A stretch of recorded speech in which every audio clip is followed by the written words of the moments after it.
പക്ഷെ when comes to the whole face, ഈ skin lift ചെയ്യുക അല്ലെങ്കിൽ ആ ഫേസ് ലിഫ്റ്റിങ് ടൈറ്റൻ ചെയ്യുക, അത് നമുക്ക് സർജിക്കൽ അല്ലാതെ പോസിബിൾ ആയിട്ടുള്ള ഒരുപാട് ഫാക്ടേഴ്സ് നമ്മൾ കാണുന്നുണ്ട്. നമുക്ക് ഒരുപാട് മെത്തേഡ്സ് യൂസ് ചെയ്യാം.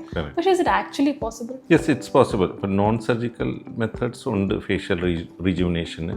അപ്പം ഏർലി ചേഞ്ചസ്, ഏജിങ് ചേഞ്ചസ്, അപ്പം ഈ ചേഞ്ചസ് എന്ന് പറഞ്ഞാൽ സ്കിന്നിൽ റിങ്കിൾസ് വരിക, ചിലപ്പോൾ ചില ഏരിയയിൽ വോള്യൂം കുറഞ്ഞുകൊണ്ട് കുഴിഞ്ഞിരിക്കുന്നതുകൊണ്ടുണ്ട് കുറച്ചും കൂടെ ഒരു ഏജ്ഡ് അപ്പിയറൻസ് കൊടുക്കാം. ഇതിനൊക്കെ നമുക്ക് ഡെഫിനറ്റ്ലി നോൺ സർജിക്കൽ മെത്തേഡ്സ്, ഇപ്പം റിങ്കിൾസ് ശരിയാക്കാൻ വേണ്ടിയുള്ള പ്രൊസീജിയറാണ് ബോട്ടോക്സ്, ബോട്ടുലിനം ഇഞ്ചെക്ഷൻ. അത് വെച്ചിട്ട് നമുക്ക് കുറച്ചും കൂടെ ആ റിങ്കിൾസ് കുറയ്ക്കാൻ സാധിക്കും, ഒരു ഫേസിന് ഒരു ഗ്ലോ കൊടുക്കാൻ സാധിക്കുന്നതാണ്. ഇതേപോലെ ഈ ചില ഏരിയാസിൽ ഒരു കുഴു ഒക്കെ ഉണ്ടെങ്കിൽ അതിന് ഫില്ല് ചെയ്യാനുള്ള പ്രൊസീജിയർ ഡെർമൽ ഫില്ലേഴ്സ്. അപ്പോൾ ഡെർമൽ ഫില്ലേഴ്സ് കഴിഞ്ഞാൽ അതൊക്കെ കുറച്ച് നെഗറ്റി, കുറച്ചും കൂടെ പ്ലംപി അപ്പിയറൻസ് കൊടുക്കാം. ഫില്ലേഴ്സിനെ പോലെ തന്നെയാണ് ഫാറ്റ് ഗ്രാഫ്റ്റിംഗ് പ്രൊസീജിയർ. ഈ ഒരു പ്രൊസീജിയർ ബേസിക്കലി ഒരു വോള്യൂം ഓഗ്മെൻറ്റ് ചെയ്തിട്ട് കുറച്ചും കൂടെ ഒരു പ്ലംപി അപ്പിയറൻസ് കൊടുത്തിട്ട് ഒരു യൂത്ത്ഫുൾ അപ്പിയറൻസ് കൊടുക്കാൻ സാധിക്കുന്നതാണ്. അതേപോലെ ഇതല്ലാതെ എനർജി ബേസ്ഡ് ഡിവൈസസ് ഉണ്ട്. ഇപ്പോൾ laser, radio frequency, micro needling, ഇങ്ങനത്തെയൊക്കെ പ്രൊസീജിയേഴ്സ് വഴിയും നമുക്ക് കുറച്ചും കൂടെ സ്കിന്നൊക്കെ ടൈറ്റൻ ചെയ്തിട്ട് ഒരു യൂത്ത്ഫുൾ അപ്പിയറൻസ് ഫേസിന് കൊടുക്കാൻ സാധിക്കും.